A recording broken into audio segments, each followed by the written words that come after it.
All right, and now I'm joined by the Sarge himself, Sergeant Slaughter. Sir, it is an honor and a privilege to meet you. Well, it's great to be here, and I understand that you had a couple of questions for me. I wanted to know about your role in WWE Legends of WrestleMania, bringing together all of these classic superstars from the past era. What's that like for you? Oh, it's incredible to watch the game, the Legends Wrestling game, because it's a very unique way of putting the game out, because you can actually watch a film of a real match of the Legends when they were in their prime.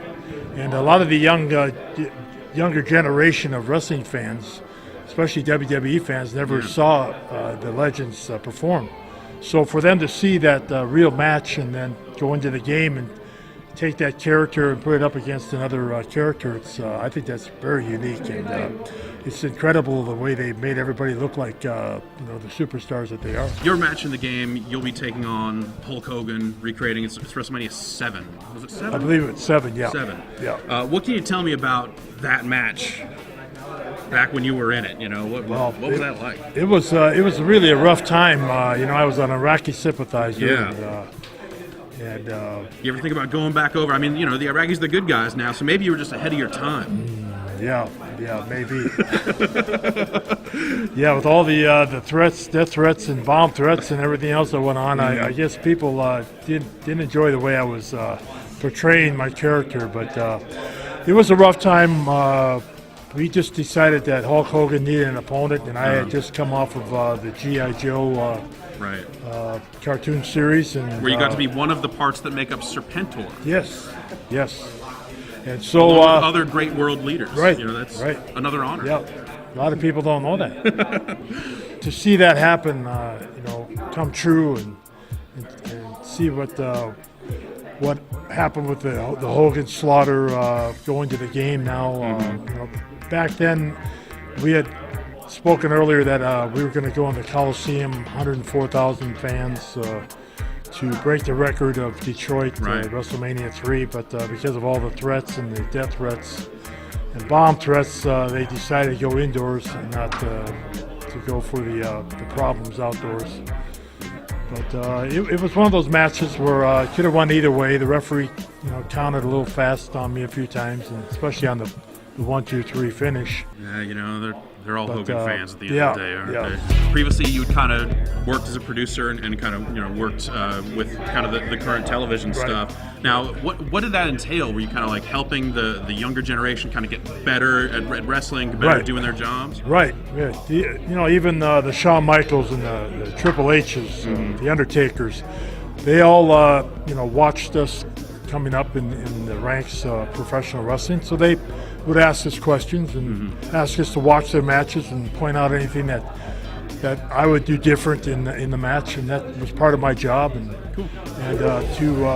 to find new talent, because eventually the Triple H's and the Undertakers and the Shawn Michaels will be at the point where they're going to have to become legends and go into a different part of the business. Right. So you have to have somebody there to take over their spot. So that was part of my job, was to try to find new talent.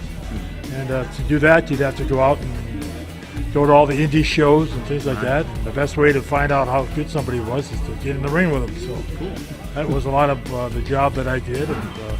But now as an ambassador, it's just a whole lot of fun meeting a lot of different WWE fans and across the United States and the world. Yeah.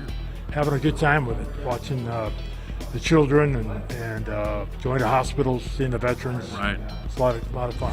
So what do you think about the way, what would you say the most dramatic thing that's changed since, when you were main eventing and doing that sort of stuff as to the way things are today, just in terms of how WWE is presenting itself and just the kind of the tones of the matches? I mean, you're not seeing, the concept of, an Iraqi sympathizer or something like that, like today might not happen. That might not work. Yeah.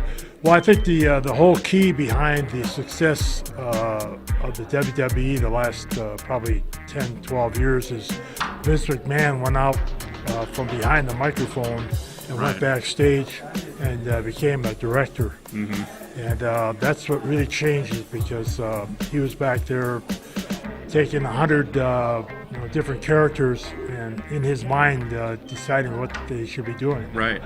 and helping everybody to know what their role was. And, there was a lot of characters created that just the wrestler itself couldn't portray that character. So Right. you'd see him come and go, but the ones that made it are there today. And I really have to say that Vince McMahon, the genius that he was, to get out from behind the microphone and get backstage and direct was the number one thing that happened for the WWE. But overall, the talent today are much more athletic than we were. I got to say, one thing about McMahon leaving the announce position and going backstage is, he was probably one of the greatest. He was. Commentators. Yeah. Just like, I remember as a child learning what the word solar plexus means. Right. Strictly because of Vince McMahon constantly. Several times I tried to fit him back in some of our production meetings and say, Vince, why don't you be a guest commentator? Sure. And he look at me and smile and go, not this time, not this time. You never know, he might do it when he. I think it would be great. It'd be great for him to do a 2-hour show again. Yeah, definitely. Or do a pay-per-view, maybe a WrestleMania. Yeah, I think it would be great. That would definitely be a lot of fun. We put out a question to the people that look at our site and said, like, what are some questions you'd like us to ask while we're at THQ? And the number one question has been about Macho Man Randy Savage. And it seems like no one really can answer why he's not kind of involved with things currently. I was just wondering if you had anything to say about any of that stuff. Such a talented performer and a great mind for the business, but I don't even know where he's at. I'd like to know the answer to that question myself, because I guess he just did the unthinkable by double-crossing Vince McMahon. I mean, a lot of guys went different directions and things like that, but Randy really double-crossed him, and I don't think Vince will ever forgive him for that. Vince is a smart man. He's a businessman. He's brought a lot of guys back who, tried to put him out of business. Sure. But somehow Randy got under his skin, and I don't know if he'll ever be back. But I would love to see him get in the Hall of Fame. I think he deserves it as far as a performer. And we sure could use him, his mind and everything for the business. And if Randy, if you're listening, I'd give a call to Vince McMahon, and I don't know what you're doing these days, but I'd give him a call and see if you can't bury that hatchet, and let us enjoy your mind and your thoughts of the business. Excellent. Well, Sarge, thank you very much for your time. My pleasure. And you're dismissed. As you were.